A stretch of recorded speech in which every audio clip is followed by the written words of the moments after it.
per la poesia, va néixer d'aquest poble. I jo tenia 12 anys, no tenia més de 12 anys, i aleshores va vindre una xica jove, una actriu que començava, i per mi era preciosa, per la diferència d'edat i però també perquè era molt guapa, molt bonica, i tota la vida recordaré el poema que va recitar en un lloc, que ara és un restaurant, que en diuen El Centro. Allí va recitar La Pubilleta, i jo vaig quedar prendat, em vaig enamorar, i el bo del cas és que alguna vegada li he dit, però no hi he estat correspost. Diuen més enllà del que està escrit, i em passegen sota la pell, i corren per la sang, i fan niu a la voreta de l'ànima. Ho sé avui, ho vaig saber ahir, i abans, i sempre. Quan em dius, i el que calles em diu més encara. Ho sé quan escric, i vull posar en un mot tot el que et voldria dir en una Un dia abraçada. de tros treballat omplen la meva memòria de pa amb tomata i pernil salat. Té l'esquerra i finura per tot el que li interessa. Intrèpid, se li nota en la cara, allà on arriba organitza la gatzara. Fantàstic, ho és i tothom se l'estima, des del que canta fins al que fa una rima. Omnipresent, no podria enumerar els llocs alhora on pot estar. Poesia, ràdio, cant, porró i de la resta.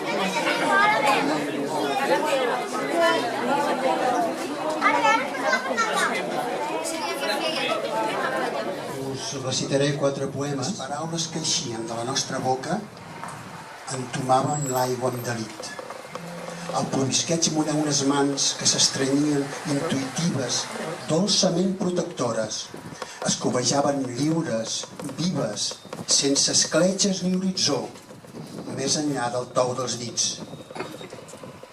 Ara cauen les primeres gotes de pluja tardoral i altres paraules desprotegides, el destí de les quals, ets tu, es refugien, sobtades i molles, a una cava de silenci.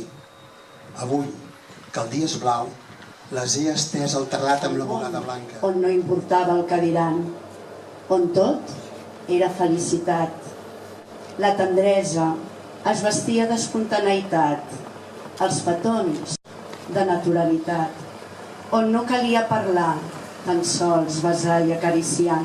Serra de pàndols, grapats d'ossos calcinats, amagats entre argilagues, en terra erma, una atmosfera diàfana a prop a tots els verds de les pinades. Sastres, mestres i fusters, descalços i morts de gana i de set, carreguen fusells, obusos i morters en terra erma.